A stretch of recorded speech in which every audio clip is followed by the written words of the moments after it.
welcome back to Trucking California with Velox 18. We are out here in Riverside, or maybe it's Jarupa Valley. I don't know. Depending on what side of the street you're on, you might be in a different city.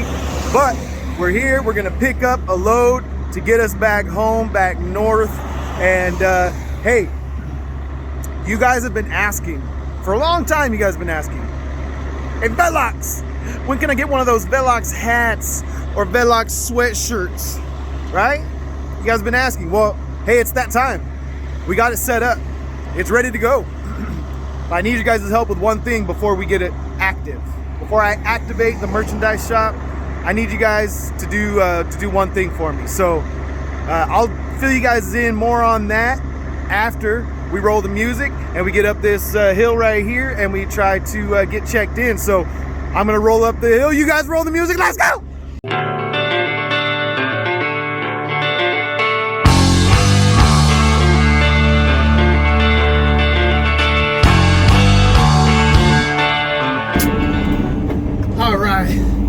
We just got to get over here to Lineage Logistics up here on top of the hill. And I've seen this place before. I've driven by and I've seen all the trailers up, like, you know, on the bluff kind of. And I was like, I wonder what that is up there. And well, it's a Lineage Logistics. So I just got to find the truck entrance.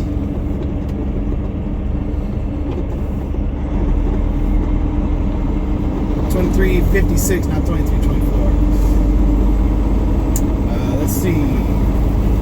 I know there's a few buildings up here that are all Lineage, so I'm trying to make sure I get to the right one.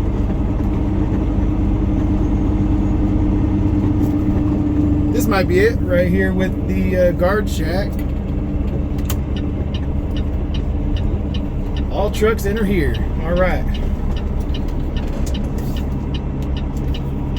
Turn off truck, set brakes.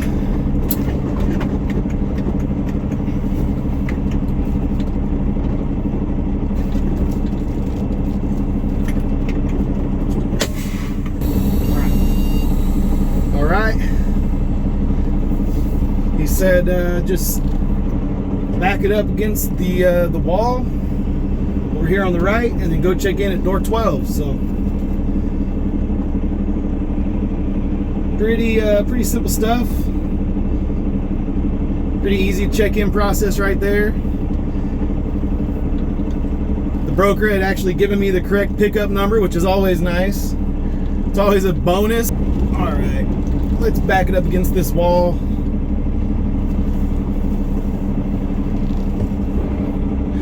Back it up, back it in. Let me begin. I came to get down. I came to get down. All right. Sorry, guys. I'm telling you, once a song gets lodged in the dome, there's nothing I can do. Nothing. There is nothing I can do about it. It's stuck, and it must come out at different times. Sometimes, very inopportune times. I get a song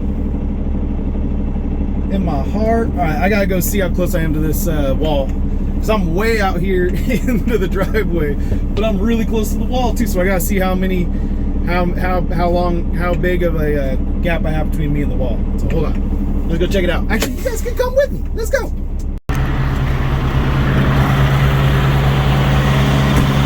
Oh, I'm not that close at all.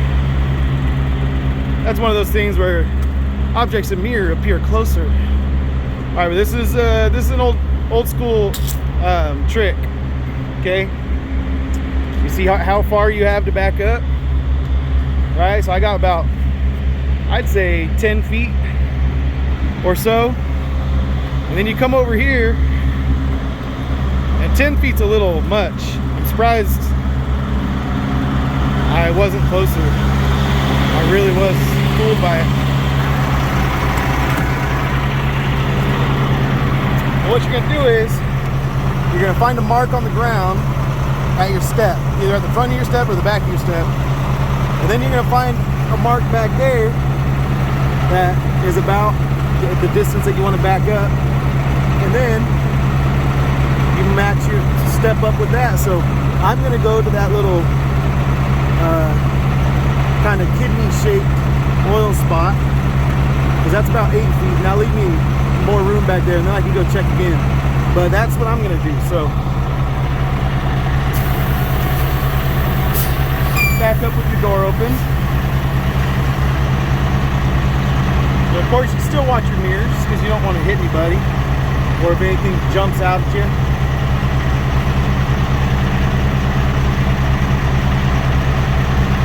There's that kidney shape. I'm gonna line that kidney shape up in front of the step. I'm telling you that wall looks so close in my mirror, but I trust my eyeball measurements. All right. So now we come back here, and even though in my mirror I thought, oh my gosh, I'm gonna hit, I still got 2 feet of room. That's even 3 feet. That's 3 feet of room. 2.5, something like that. Anyway, so that's a little trick for backing up, and you know, when you're backing up against something, you use a marker on the ground. For all you newbies, all you old school guys, been doing that a long time. All right, we're gonna go check in. All right, we got in there and we got checked in. This is a place where you drop your trailer and pull off to the side. They say park against the wall, but everyone else is parked over here in the shade. So I thought, well, I'm gonna do it. So I'm parked over here in a little gap right here in between doors, just in the shade. But I did want to tell you guys, I have the merchandise shop set up. All I need to do is activate it, and it's gonna be right underneath the videos. The merchandise shelf will be right there. But what I wanted to do first, since you guys were so eager to spend your money on Velox 18 stuff, what I wanted to do was give you guys a chance to give your money to something good. So there's a couple missionaries, well, it's a missionary family from our church that works with an organization called Love Justice International. And they fight human trafficking all around the world. And people from my hometown, they actually left before I started going to my church, so I've only gotten to know them on a couple visits that they've had, so I don't know them that well. But nevertheless, they left from my hometown right there in Turlock, California, and they went and moved to Nepal. And they're out there on the front lines fighting human trafficking every day at transit monitoring stations. You know, they do a lot of stuff with the local authorities in different countries, Nepal, India, and others. And then they also help with like adoption and trying to help get kids who would be at risk of being trafficked out of that situation before it even starts. So anyway, so they do really good work, and some people that I know, from my area, personal connection, work with this organization. And so what I thought was I would have a little fundraiser. YouTube allowed us to start this little fundraiser thing, and they don't take any of the money from it, which is good. I was expecting YouTube to take another 40% of the donations, and I'm like, that's not right. But no, they don't, and they actually cover the transaction costs. So they give a little bit, you guys give a little bit, and if we can hit this goal I've set of $2,000 to Love Justice International, and they are a Christian organization, so if you don't want to support a Christian organization, that's fine. Maybe this isn't the way that you can fight human trafficking. Maybe you can go with, a non-religious one if that's your thing. I'm not trying to say anything, and I'm gonna be out front with it. This is a very Christian organization. They spread the love of Christ through caring for the least of these, the orphans and the widows. And so that is what we're gonna do. In order for me to launch the merchandise shop, you guys got to donate $2,000 collectively, $2,000 to Love Justice International. There should be a donate button right underneath this video, and so that's what we're gonna do. If you want merchandise, you're gonna have to fight human trafficking first. You're gonna have to battle this thing. I mean, it's modern day slavery. It really is. It's this crazy thing that happens all around us all the time, and so use my little platform here to raise a little bit of awareness and a tiny amount of money, and then we'll launch the merchandise shop after you guys do that. So I got this little thing, and hopefully it's underneath this video if I did everything right. If I messed it up, it may not be there. Maybe it'll be on the next video, but trying to get it set up so that this video, it'll have the donate button underneath for Love Justice International. You click on that. As soon as we hit our goal of $2,000, you guys can buy hats and sweatshirts and anything else. Then you can spend your money on frivolous crap like Velox 18 merchandise, all right? But until then, we gotta give our money to something better, something good. So Love Justice International, check them out. You can go look online and see what they're all about. I don't have time to get into all the details here, but you guys got the gist. They're fighting human trafficking in like the places where it's the most prevalent, and they're on their boots on the ground doing the work. So anyway, that's what we're gonna do. That's how we're gonna do merchandise. So I'm kind of excited about that. YouTube launched this thing right at the same time as I got my merchandise shelf up. The option to put a merchandise shelf on my channel, and I just thought, you know what, I'd rather do the one thing first, the Love Justice International donation goal first, and then do the merchandise shelf, because that's just I don't want to take your guys' money when it could be going to do something much better. So anyway, get in there, make that donation, click that button, and then hey, we'll have some hats and t-shirts for you guys as soon as we hit our goal. Sound good? All right, cool. Let's wait and see how long this takes to get loaded. All right, we moved back over here across from our trailers so we can see when they load it. Plus the clouds are blocking the sun up there, so not too bad over here. Sitting on this side now, the sun's not beating down on us, so we're all good. But they've been rocking and rolling the trailer a little bit. There's long pauses, like 20-30 minute pauses between when they load into the trailer, so I'm guessing they're picking the load as they load. So they're going into the the warehouse, picking the pallets that they need, maybe even building the pallets they need. I don't even know what they're doing right now, to be honest, but picking the pallets they need off of all the shelving back there, and then bringing it out, setting it by the truck, on the dock by the trailer, and then going back, grabbing some more, setting it down, going back, going in, and then they'll just load it into the trailer real quick and then go back and pick some more. So I think that's what they're doing, because that's the only thing that really makes sense for why there's like 20-30 minutes between when they're going into the trailer. But yeah, it's now 2:30, so we've been here for 4 hours. And if you didn't watch my previous video where I waited 7.5 hours to not get loaded at my previous load last night, I've had about enough of these long load times. I'm starting to wear me out. But as all of the people who warned me about buying the reefer warned me about waiting time, they all are collectively saying, "I told you so." Yeah, I know. But I would do it again, because this has been good. I like the reefer game. I actually really I like the rates I've been seeing. I like the market that I'm in California. It's been good. Now we'll see how January, February, March go, because that's going to be the slow time. But we'll be ready to rock and roll come April. So got some money saved up, a little bit of money saved up, so we should be able to weather the winter time pretty well. And maybe we'll have to take a couple loads out of state, do some protect from freeze loads. That's something that isn't talked about that much in the reefer game, where you set your reefer to 55 or 60 and you protect stuff from freezing when you take it into cold weather. Ooh, see, that's a whole different side of the reefer game you never thought of. That's the heater game instead of the reefer game. All right. So yeah, we'll see when we get loaded. It kind of stinks because I was trying to get home to see my family tonight, and then I got deliveries to make all day tomorrow. I know they're going to take forever because one of them's Safeway and Tracy. So that is kind of it's a two drop type of thing in Tracy. I got a 6 a.m. and an 11 a.m. So I'm going to be gone all day long making these deliveries. So I was hoping to get home tonight. If I would have left at like 1 p.m., I would have been home by like 8 p.m. So I could have seen everybody, hugged everybody, taken a shower, gotten some good sleep in my own bed, and then woken up and went and made my deliveries. But as it stands now, pretty sure I'm just going to go sleep somewhere close to the deliveries, because it's all I'm going to have time to do. I'm not going to have time to go home. And even if I did go home, I'd be going home when everyone's in bed and then waking up before they all wake up. So what's the point? I mean, that bed is a nice bed, but the kids and the wife are the real reason that I like to get home.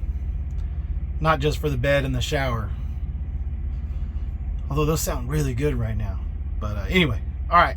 Let's see how long this takes. It's been 4 hours. We'll see. We'll see what happens. See what time we actually get out of here. All right, got ourselves our paperwork. We're gonna get hooked back up to this trailer and get the heck out of Dodge. So it took a little longer than I hoped, as per the usual. But let's get this hooked up and go.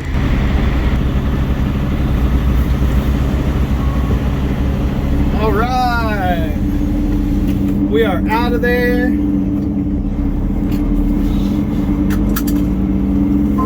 Let's get down over here. We're gonna hit Highway 60, and then we'll go down to probably the 71, 57, 210. That's what I'm thinking. But it is 3:30, so we may hit some traffic, but the traffic today has been a little lighter than normal, at least in my estimation. So I think it's starting to get that kind of holiday traffic where tomorrow will probably be a big travel day. There may be some people leaving tonight for travel, so I might get worse traffic. But as far as the commute goes, I don't think there was a big commute this morning. So I think it's good if you don't pull out right in front of cars that are going really fast. It's good if you wait for them. In general, it's a good rule of thumb. Anyway, so we're gonna get over here, hop on 60, and then I'll pull up the map and see where we're going from there. But we shall see. Let's go.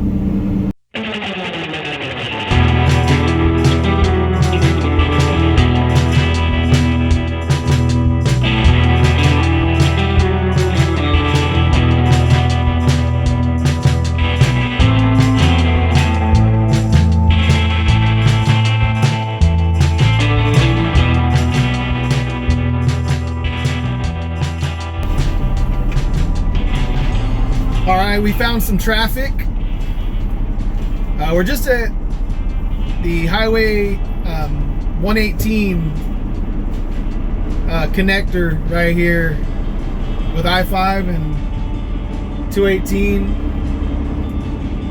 And what is this, Pacoima right here? Is this Pacoima? I don't know. But anyway, there's an accident up ahead. I wish I would have looked at my my phone a little sooner. I actually, dialed up the, oh, my camera turned off.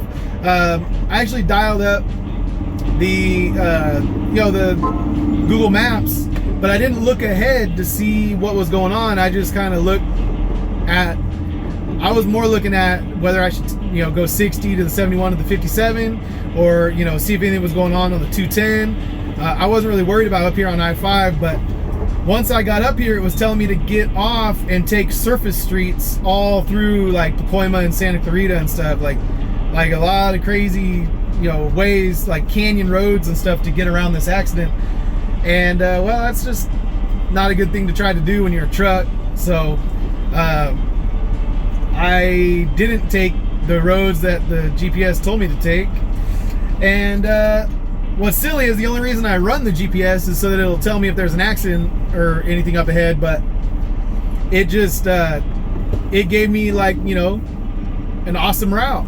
Good job. If I was in a car, I might even follow the route, but in a truck, I'm not going to go on some wild goose chase on down people's driveways and stuff trying to find a way around this accident. So we're just gonna sit through this traffic, and we'll see how long this takes.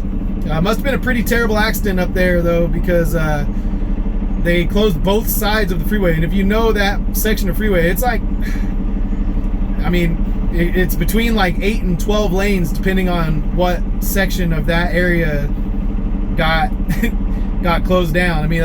Like a lot of lanes, all lanes in both directions to get closed. I'm worried it might be a truck accident, to be honest, because that's usually what does something that gnarly. So anyway, yeah, I'll talk to you guys once we get actually rolling again. But I kind of need some beverage and some snacks. I kind of ate weird today, but I need something to drink, a little bit of caffeine. So might end up stopping at the bottom of the hill in Castaic, even though I always hate stopping in Castaic because it's so busy and packed, and it like takes an hour to get in there and get some snacks and then leave, just because it's so congested with trucks getting in and out of there. But yeah, this is gnarly. We're sitting still a lot. a lot. This is very interesting.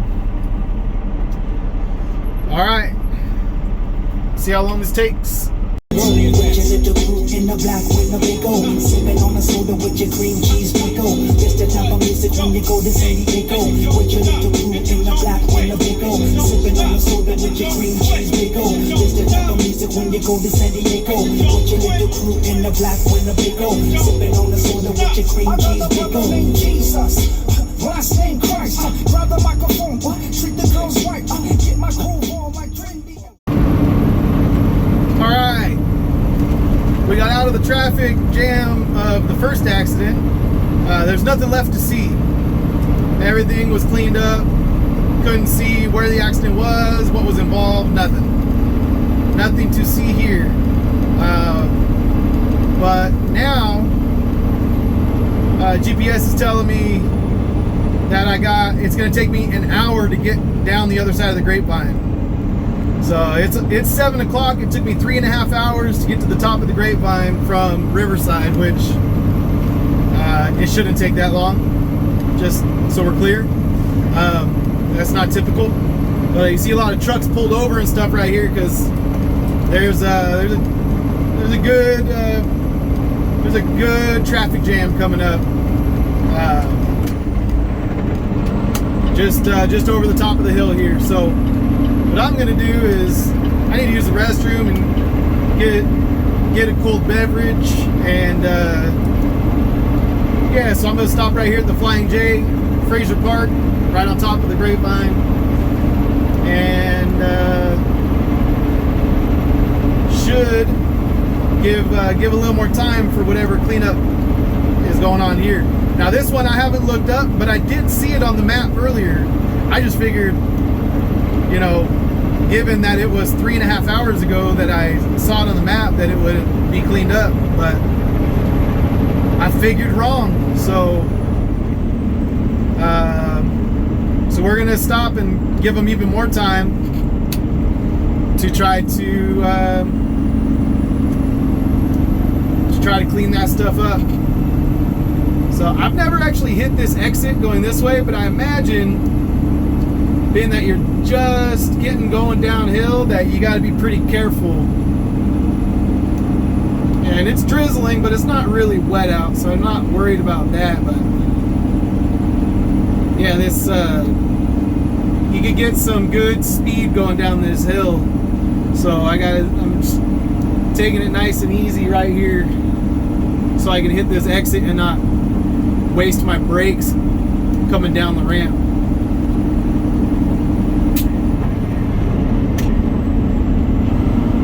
Shift down, let this Jake brake work its magic.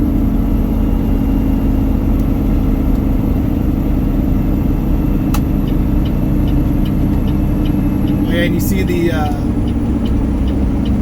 Caltrans right there saying slow, prepare to stop. So there's definitely, oh yeah, I can see it down there by the rest area. Oh yeah, it's stopped up there. So I'm not sure what happened down heading down on the Grapevine, but it sounds like must be a pretty bad accident. And it actually says right lane blocked, so chances are it's a truck, because that's the truck 35 mile an hour zone. So I don't know, we'll see. but just got to stop and get a little refreshment, and then go from there.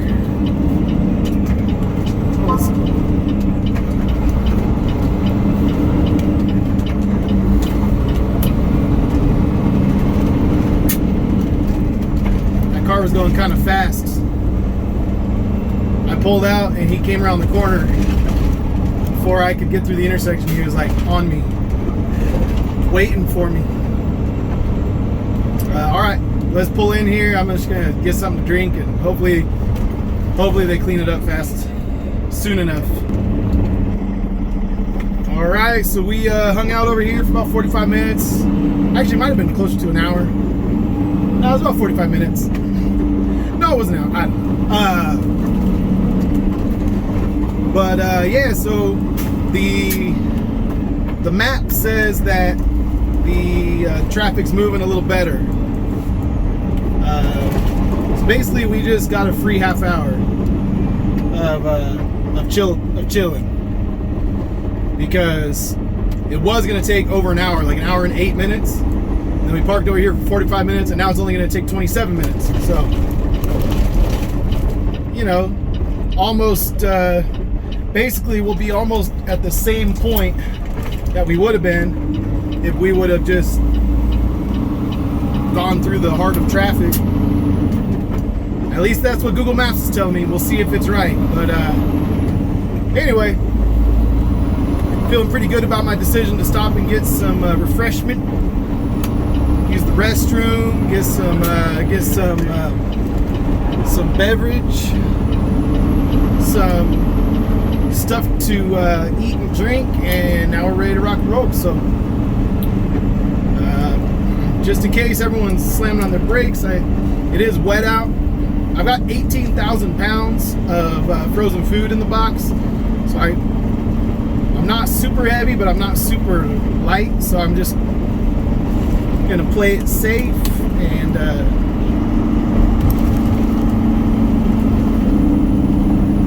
take it nice and easy down the hill.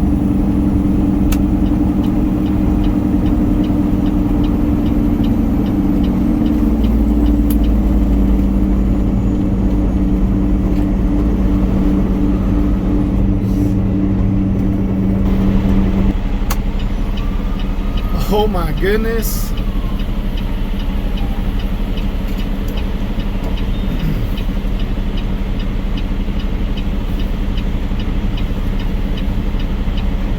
You guys see that car? Look at, how did they do that? How did he do that? He is up on top. Oh my goodness. I'm so confused right now. You guys know me. I don't normally show accidents if I feel like someone might have gotten hurt. And that guy was limping just now. I mean, it just happened right in front of us. Couldn't have been more than like, shoot, 5 minutes in front of us. But I think traffic started picking up again, and then it probably came to a stop, and that dude just sent it up on top of that other dude's car. He like picked him up with the front of his car and set him back down on his roof. That's crazy. Anyway, so we're just starting to come down the hill. I don't know what traffic's gonna be like up here, because it's supposed to be stopped still. This is all supposed to be stopped because of the previous accident, which is already cleaned up. The truckers heading the other direction said, yeah, there's no accident or anything, it's just all traffic. So maybe that accident right there will kind of back things up a little bit and kind of make it to where we won't run into as many as much of a, like, that's now the new bottleneck. So I don't know, we'll see. I mean, we go 35 miles an hour down this stupid hill anyway, so it's hard to imagine going too much slower than that. But anyway, that was a crazy little wreck right there. So hopefully everyone's okay. Everyone was out of their cars and stuff, so I feel pretty good about it. But still a bad day for those guys. And man, be careful, guys. Be careful. Out here in the rain, lots of people out here for the holidays driving. Be careful. All right, we finally made it. We were coming down the Grapevine right there, and there was more traffic down at the bottom of the hill, so we slowed all the way down, and then we were kind of slow and go all the way down the hill. Then we hit I-5, and man, it was just busy on I-5. Like, not traffic, but it was busy. It was busy like it was Friday at 4 p.m. Not like, you know, it was like 10:30, 11 o'clock at night, and there's still like, we stopped on the freeway, and it was like 11:50 at night. Just because there's a lot of vehicles on the road, and so it was definitely a travel day. Definitely a travel day for Christmas. And anyway, so we ended up over here in Stockton. I decided to come over here to Stockton just because of the way, like, I think this is going to be the easiest route for me to go, truck route for me to go to make the delivery in the morning. So I went ahead and just came over here, parked in front of Silva Trucking's yard for old time's sake, and maybe just to rub it in a little bit to those guys that still work here, you know, show El Hueso off a little bit, and show them that, you know, there's life outside of running loads for Silva Trucking. And some people said some things about me after I left Silva Trucking, so it's nice to come over here and just kind of remind them, hey, I'm out here, and I'm doing okay. I'm doing good. But anyway, that's it for this episode, and all that's left now is for you guys to click that donate button for Love Justice International. Get that goal, hit that goal, exceed that goal, and then once we do that, then we'll open up the merchandise shop and get everything going, so you guys can get hats and shirts and sweatshirts. And I'm not gonna do like everything I could possibly do. Like, we're not gonna have Velox 18 tote bags or anything like that. But you know, we'll see. Maybe we'll expand into some other stuff later on. But as it stands now, we're gonna do hats and t-shirts and sweatshirts, and that's about it. So, and a sticker for those of you who want a sticker, because I know that's one of the other things people have asked for. The most asked for things I've had is stickers and hats. So there you go. Ask and you shall receive after you give. All right, love you guys. Peace out. Help end human trafficking. Peace.